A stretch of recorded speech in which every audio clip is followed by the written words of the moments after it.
विषय हिंदी, कक्षा स्नातक स्नातकोत्तर, वर्ष 2021-2023। कोर्स का शीर्षक हिंदी काव्य भाग 13, उपशीर्षक आधुनिक हिंदी काव्य। मैं doctor Rajmuni, associate professor Hindi तथा अन्य भारतीय भाषा विभाग, महात्मा गांधी काशी विद्यापीठ, वाराणसी। आइए आज हम बात करेंगे नई कविता की। नई कविता पर बात करने से पहले इसके अर्थ एवं स्वरूप को समझना बहुत ज़रूरी है। प्रयोगवाद एवं नई कविता के विषय में अधिकांश विद्वानों का यह मत है कि दोनों में भेद करना बड़ा मुश्किल है। कारण ये बताया जाता है कि इनके बीच में अंतराल बहुत कम है। नई कविता से पहले के समय के बाद शब्द अधिक प्रचलित रहा। वाद के प्रति लोगों की आम राय यही है कि जब कोई विचारधारा वाद का रूप ले लेती है तो वो किसी एक पक्ष की ओर अधिक मुड़ जाती है। उसका इस तरह से एक ओर झुकाव भी उसे एक निश्चित क्षेत्र में बांध देता है। इन सभी चीज़ों से बचने के लिए नई कविता का क्षेत्र विस्तृत एवं व्यापक हुआ। फिर भी नई कविता के विषय में लोगों की राय अलग अलग है। ग्रियर्सन ने 1930 में संपादित न्यू पोट्री पत्रिका का अंग्रेजी साहित्य में विशेष स्थान है। इसी का अनुवाद है नई कविता। डॉक्टर नगेंद्र 1950 के बाद प्रयोगवाद के स्थान पर नई कविता नाम अधिक सार्थक मानते हैं। अज्ञे ने 1952 में पटना रेडियो से नई कविता के नाम की घोषणा की। 1954 में जगदीश गुप्त और रामस्वरूप चतुर्वेदी के संपादकत्व में नई कविता नामक अर्धवार्षिक पत्रिका इलाहाबाद से निकली, जिससे यह नाम प्रचलित हुआ। डॉक्टर जगदीश गुप्त कहते हैं कि प्रयोगवाद को मुक्त भाव से आत्मसात करते हुए नई कविता उसका विकास है। लक्ष्मीकांत वर्मा का मानना है कि एक ओर समष्टिवादी विचारधारा और दूसरी ओर अधिव्यक्तिवादी विचारधारा नव विकास के लिए घातक है। नई काव्य चेतना दोनों की अनावश्यक और कृत्रिम आकांक्षा के प्रति विद्रोह करती है। अब इसके नामकरण को देखा जाए, अधिकांश विद्वान नई कविता को वैज्ञानिक कविता कहने के पक्ष में इसीलिए नहीं है कि इसे विज्ञान से जोड़ने पर इसकी कोई भी विशेषता स्पष्ट नहीं होती है। इसे यदि यांत्रिक कविता का नाम भी दिया जाए तो भी यह नीरस, निर्जीव और अमानवीय संवेदनाहीन ही रहेगा। नवस्वच्छंदतावादी कविता कहा जाए तो भी अनुचित सा ही प्रतीत होता है। इसे उत्तर प्रयोगवादी कविता नाम दिया जाए तो भी उपयुक्त नहीं होगा, क्योंकि उसमें अनेक बंधन होते हैं, वह बंधनों से मुक्त नहीं हो पाएगी। नई कविता के समर्थन में अनेक लोगों ने तर्क दिए। पहला तर्क यह है कि यह युग बीते हुए युग से इसलिए अलग है कि इसकी नवीनता धीरे धीरे विकसित नहीं हुई, बल्कि अचानक विकसित हुई है। दूसरा तर्क यह भी दिया जाता है कि इस समय की उलझना ही इसे नई पहचान दिलाती है और अन्य विचारधारा से अलग करती है। अज्ञे ने सबसे पहले नई कविता शब्द का प्रयोग किया और उन्होंने आत्मनेय पद में इसे स्वीकार भी किया है। श्रीकांत वर्मा कहते हैं, तार सप्तक 1943 के ठीक 4 वर्ष बाद हमें जिस समय राष्ट्रीय स्वाधीनता मिली, लगभग उसी समय हिंदी में एक नई काव्य प्रवृत्ति का जन्म हुआ, जिसे नई कविता कहते हैं। स्पष्ट है कि 1947 के करीब नई कविता का जन्म हुआ होगा। डॉक्टर रामस्वरूप ने अपने ग्रंथ हिंदी नवलेखन में लिखा है कि नई कविता की अनुभूति मुझे बाद में हुई, लक्ष्मीकांत वर्मा के सहयोग से प्रकाशित नए पत्ते पत्रिका के द्वारा, जिसका प्रथम प्रकाशन सन 1954 में हुआ। डॉक्टर जगदीश गुप्त का मानना है कि आज की नई कविता जिस दिशा में गतिशील है वह उनके यानी अज्ञे के प्रयत्न निर्दिष्ट दिशा से मूलतः भिन्न नहीं है। हाँ, विकास के स्थिर क्रम क्षेत्र दृष्टिकोण में अवश्य कुछ अंतर सा आ गया है, जो स्वाभाविक भी है। कोई भी जीवंत साहित्यिक धारा किसी व्यक्ति विशेष की सीमा में निबद्ध होकर नहीं रह सकती। लक्ष्मीकांत वर्मा कहते हैं कि मानवीय स्तर पर नई कविता न तो वस्तु स्थिति से पलायन करती है और न ही उससे मुक्ति चाहती है। वह मानव विशिष्टता और विवेक के आधार पर उसके लिए नए स्तरों और नई संभावनाओं को विकसित करती है।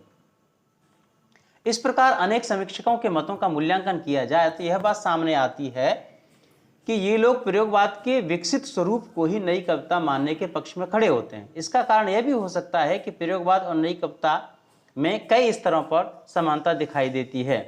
इसके बाद भी प्रयोगवाद और नई कविता में कुछ भिन्नताएं हैं जो इन दोनों के बीच के अंतर को दर्शाती हैं। प्रत्येक समय की परिस्थितियां, अभिव्यक्तियां, आदर्श, यथार्थ अलग अलग होते हैं। हर एक की संवेदनाएं, अनुभूतियां भी अलग अलग होती हैं। अब बात करते हैं नई कविता की प्रमुख विशेषताओं की, जिसके आधार पर उसको एक अपनी पहचान मिली है। पहला है मानवीय मूल्यों का विघटन। नई कविता के कवियों ने वर्तमान समय की भौतिकतावादी अंधी दौड़ के पीछे भागते हुए लोगों की मानसिकता के दुष्परिणामों को वास्तविक रूप में प्रस्तुत किया है। बढ़ते हुए नगरीकरण ने शहर से लेकर गांव तक लोगों की संवेदना को शून्य कर दिया है। नए कवियों ने बढ़ते हुए सामाजिक अपराध, भ्रष्टाचार, छुआछूत, भेदभाव आदि के पीछे लोगों के मानसिक प्रदूषण को जिम्मेदार ठहराया है। आज जितना शिक्षा का विस्तार हो रहा है, जितना अधिक लोग शिक्षित हो रहे हैं, उतना ही समाज में विसंगतियां भी बड़ी तेजी से बढ़ रही हैं। लोगों के व्यवहार बाहर से कुछ अलग और अंदर से कुछ अलग दिखाई देते हैं।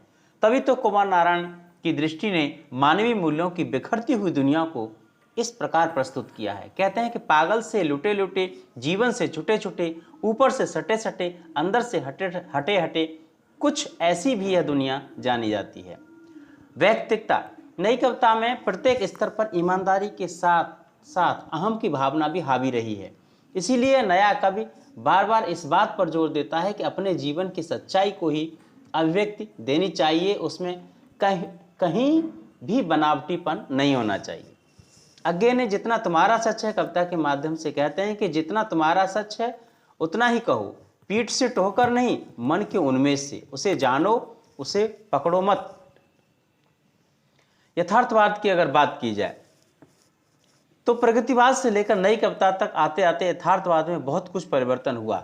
सबसे मुख्य बात यह है कि जहां प्रगतिवाद यथार्थ पर कार्ल मार्क्स की छाया रही, वहीं नई कविता के यथार्थ पर व्यक्तिगत जीवन की दृष्टि हावी रही।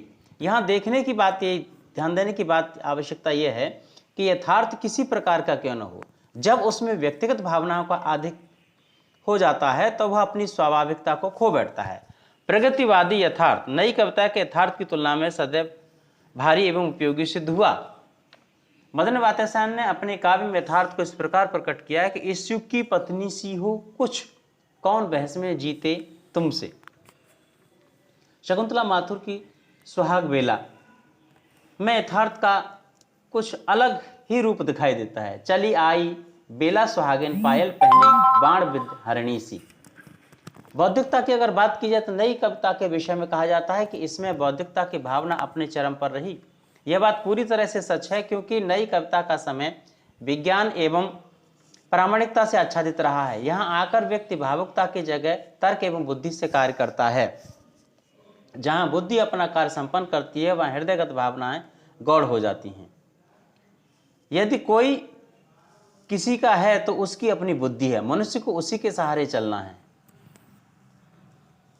अज्ञे के उपन्यास शेखर एक जीवनी में बुद्धि के विषय में यह बात कही गई है। मानव के प्रति नई दृष्टि एवं विश्वास। नई कविता में मानव के प्रति आस्था एवं नई दृष्टि को देखने का प्रयास किया गया है। नए कवियों ने ईश्वर और मानव दोनों को अलग अलग तरीके से महत्व देने की अपेक्षा मानव को ही स्थापित करने की कोशिश की है, और वह रूढ़ियों से मुक्त कराकर सच्चे मानव के रूप में स्थापित करना चाहता है। तभी तो अज्ञे कहते हैं कि आस्था न कांपे, मानव फिर मिट्टी का भी देवता हो जाता है। नए कवियों ने मानव को सदैव आगे बढ़ने के लिए प्रेरित भी किया है। यह घिस नहीं सकती, डरो मत, यह जिंदगी है, कोई क्रेयॉन की पेंसिल नहीं।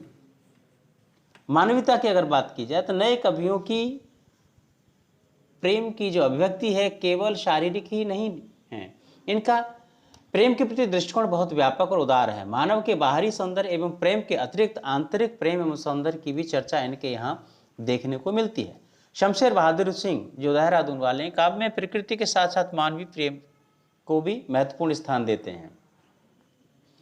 तभी तो वो कहते हैं कि यूं पूर्व पश्चिम मेरी आत्मा के ताने बाने हैं, मैंने एशिया की सतरंगी किरणों को अपनी दिशाओं के गिर्द लपेट लिया है।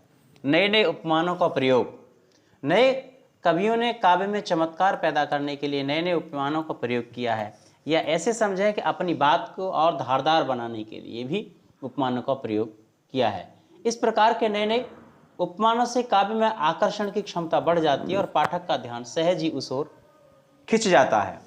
जैसे पहला देखें, प्यार का बल्ब फ्यूज हो गया है। दूसरा, बिजली के स्टोव सी जो एकदम सुर्ख हो जाती है। मेरे सपने ऐसे टूट गए जैसे भुंजा हुआ पापड़। नव स्वच्छंदतावादी, श्रीकांत वर्मा के अनुसार संपूर्ण नई कविता नव स्वच्छंदतावादी कविता की श्रेणी में आती है। इसमें दुर्भाग्य यह रहा है कि उनके द्वारा ऐसा कोई तर्क प्रस्तुत नहीं किया गया जो इस बात को अच्छी तरह से पुष्ट करे। यही कारण है कि नव स्वच्छंदतावाद नई कविता की केवल एक विशेषता के रूप में ही सामने आया है। इसमें कीर्ति चौधरी भी उन्हीं में से एक हैं जिनके काव्य में स्वच्छंदता भावाव्यक्ति दिखाई दे जाती है। जब याद तुम्हारी आती है, सांसों में केसर की उसास छा जाती है, या आसपास का जग फीका फीका सा लगता है। संघर्ष की प्रेरणा, नई कवियों ने अपने काव्य के माध्यम से समस्त मानव जाति को जीवन में आगे बढ़ने के लिए संघर्ष करने की प्रेरणा दी है। कहते हैं कि डाल दो कुछ अमिट रेखाएं स्वयं की, यह घिस नहीं सकती डरो मत, जो अभी पीछे उदाहरण दिया था। भविष्य के प्रति संवेदनशील, वर्तमान समय के जिस दौर में व्यक्ति जी रहा है बहुत ही असंतोष और निराशा से भरा हुआ है। प्रत्येक व्यक्ति समाज की एवं भविष्य की चिंता छोड़कर केवल अपने तक ही सिमट कर रह गया है। इन्हीं विषम परिस्थितियों में नया कवि मानव के आगे आने वाले कल के प्रति सचेत रहता है। गिरिजा कुमार माथुर के काव्य में भी इस प्रकार की चेतना दिखती है। कहते हैं कि आज दुनिया के करोड़ों आदमी सह रहे हैं धूप सर्दी और नमी, जिंदगी का एक भी साधन नहीं है, उम्र तपती धूप है सावन नहीं है। आदमी का मिट गया सम्मान है, मनुष्यता का अब नगर में गान है। वह नहीं इंसान की है सभ्यता, स्वार्थ लालच युद्ध जिसके देवता। मूलधन हिंसा गुलामी सूद है, आदमी बंदूक की बारूद। नई कविता की अगर कलात्मक विशेषताओं की बात की जाए तो कलात्मक पक्ष भी इसका अपने आप में अनोखा है। यह पहचान भाषा, उपमान, बिंब, प्रतीक, व्यंग, शैली एवं अलंकार आदि दृष्टियों से अन्य युग से अलग है। नई कविता के शिल्प को देखें, भाषा के स्तर पर अगर बात की जाए तो भाषा की दृष्टि यह कविता कुछ खास नहीं है, लेकिन हाँ इतना जरूर है कि अपनी भाषा के माध्यम से यह कहीं ना कहीं लोगों को आकर्षित करने में सफल रही है। नई कविता में शब्दों के इस प्रकार से संजोया गया है जिसमें एक अजीब चमत्कार दिखाई देता है। इसको अन्य विद्वानों ने भी स्वीकार किया है। वीरेंद्र कुमार जैन कहते हैं कि टेस्ट ट्यूब बेबी तुम्हारी सभ्यता की आखिरी सौगात है। तुम्हारा दिल मांस का नहीं प्लास्टिक का है, जिसमें खून नहीं शैंपेन बहती है।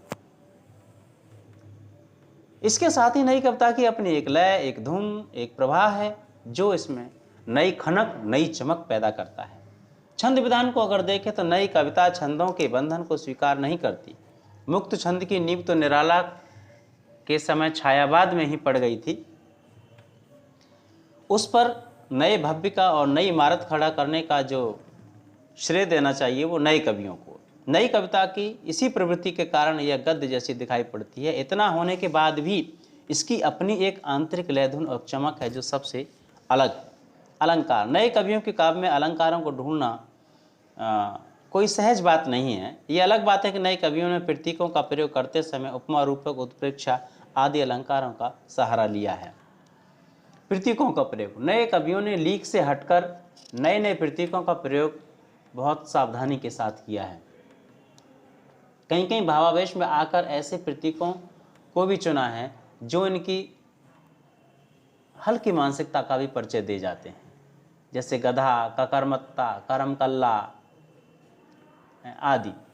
इसके अलावा ऐतिहासिक, सामाजिक और राजनीतिक प्रतीकों का भी प्रयोग किया है। नदी के द्वीप, सागर, किनारे की सीपियाँ, कर्ण, कुंती, द्रोण, एकलव्य, अश्वत्थामा, चक्रव्यूह एवं मोम का घोड़ा आदि।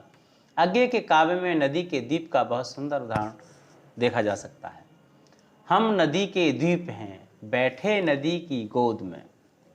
दुष्यंत कुमार ने अपनी मानसिक कुंठा को कुंती के रूप में प्रयुक्त किया है। जिस प्रकार कुंती की विवशता थी कर्ण को जन्म देना, उसी प्रकार कवि अपनी मानसिक स्थिति को देखता है और उससे तुलना करते हुए कहता है, मेरी कुंठा क्वारी कुंती, बाहर आने दूं तो लोक लाज मर्यादा, भीतर रखूं तो घुटन सहन से ज्यादा। इतना ही नहीं, दुष्यंत कुमार ने अपने जीवन की विषमताओं की अग्नि में धीरे धीरे पिघल कर नष्ट होते मधुर सपनों को मोम का घोड़ा तक कह दिया है। बिंब विधान, नए कवि शब्दों के माध्यम से बिंब प्रस्तुत करने में बहुत कुशल हैं। नई कविता की बिंब योजना प्रतीकात्मक एवं सांकेतिक है। नई कविता गहरी संवेदनाओं को उद्दीप्त करके अनुभूतियों के नए और अछूते आयामों का उद्घाटन करने के लिए प्रतीकात्मक और सांकेतिक बिंबों की योजना करती है। यह बिंब योजना नई कविता के मन के सिद्धांत से प्रभावित होने के कारण एक अलग पहचान में के रूप में देखे जाते हैं। काव्यगत बिंब अवचेतन मन से ही उत्पन्न होते हैं। कुंवर नारायण ने अपनी स्मृति का बहुत सुंदर बिंब प्रस्तुत किया है। आज भी स्मृति वह मन के वातायन में लौट रही किरणों सी अमिट खींची रेखा है। बिंबों की कहीं कहीं अधिकता से नई कविता में शब्द और अर्थ थोड़ा सा पीछे रह जाते हैं और बिंब सबसे आकर आगे खड़े हो जाते हैं। नई कविता लघु काव्य शैली में रची गई है, कहीं कहीं बहुत लंबी भी हो जाती है जो कभी कभी उबाऊ लगती है। अब व्यंग्यों की बात की जाए, समाज के अतीत से लेकर वर्तमान तक ऐसा कोई समय दिखाई नहीं देता जब मानव मात्र का जीवन स्तर सुखमय एवं समानता से बीता हो। समाज में सदैव से दो वर्ग रहे हैं, एक शोषक वर्ग, दूसरा शोषित वर्ग। जिस समाज में मानव कीड़े मकोड़े एवं घास फूस से भी बदतर जिंदगी जीने को विवश हो, वहां कभी व्यंग न करे यह संभव ही नहीं है। कवि भी एक सामाजिक प्राणी है जो समाज का हिस्सा है और जो प्रत्येक दुर्व्यवस्था का शिकार भी होता है। नया कवि भी राजनीतिक एवं सामाजिक विसंगतियों एवं धार्मिक विसंगतियों पर करारे व्यंग करता है। मदन वात्स्यायन ने सरकारी व्यवस्था पर अपने व्यंग को इस प्रकार प्रस्तुत किया है। ब्रह्मा का लेखा मिट सकता है, कल का अछूत आज मंत्री बन सकता है। अफसरों से भरा सरकारी कारखाना सांपों से भरी कोठरी है। शमशेर बहादुर सिंह ने तो 20वीं सदी के मध्य में मानव के जन्म को बेकार ही करार दे दिया, जहां कुत्तों का जीवन भी दीर्घतर लगता है। स्पृहणीय केवल अपना ही दयनीय, क्यों जन्मा था मनुष्य 20वीं सदी के मध्याह्न में।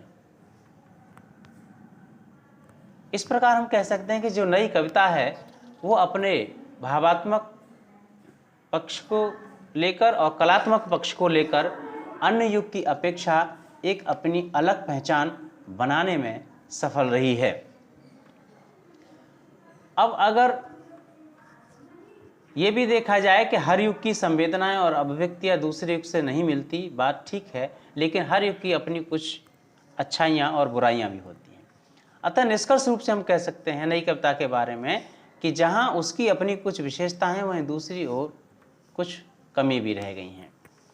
नई कविता में सबसे पहली कमी है कि उसमें हृदय और बुद्धि का कभी सामंजस्य दिखाई नहीं दिया। नई कविता में शुष्क एवं निरश बौद्धिकता ही दिखाई देती है। नई कविता को समझने में पाठक को बहुत कठिनाई होती है। यह कविता लय, धुन एवं छंद मुक्तता के कारण पाठक के हृदय में रसानुभूति नहीं पैदा करती। जो इससे पहले के समय में जो कविताएं लिखी गई थीं वे अपनी लय, धुन एवं कहीं कहीं अतुकांतता के कारण पाठक के मन को अनायास ही अपने अंदर खींच लेती हैं। कहीं कहीं नया कवि अधिक आवेश में आ जाता है और नया करना चाहता है और यथार्थ से भी आगे निकलकर अति यथार्थ पर पहुंच जाता है और उसका परिणाम यह होता है कि वो वैयक्तिकता के मोह में फंसकर इस प्रकार के शब्दों का प्रयोग कर बैठता है जिन्हें प्रत्येक स्थान पर, प्रत्येक व्यक्ति या प्रत्येक समाज के सामने, या आप यूं कहें प्रत्येक पाठक के सामने या प्रत्येक आलोचक के सामने उनको हूबहू व्यक्त कर पाना संभव नहीं है। जैसे कहते हैं कभी कभी कि अल्लाह रे अल्लाह नहीं होता ना मनुष्य में होता कर्म कल्ला, और इसी तरह से अनेक ऐसे शब्द हैं जिनका सार्वजनिक रूप से प्रयोग नहीं किया जा सकता। नई कविता की गद्यात्मकता से भी कुछ समस्याएं खड़ी हो जाती हैं। इसके बाद भी नया कवि जीवन की विसंगतियों को अपने काव्य में महत्वपूर्ण स्थान देता है। धन्यवाद।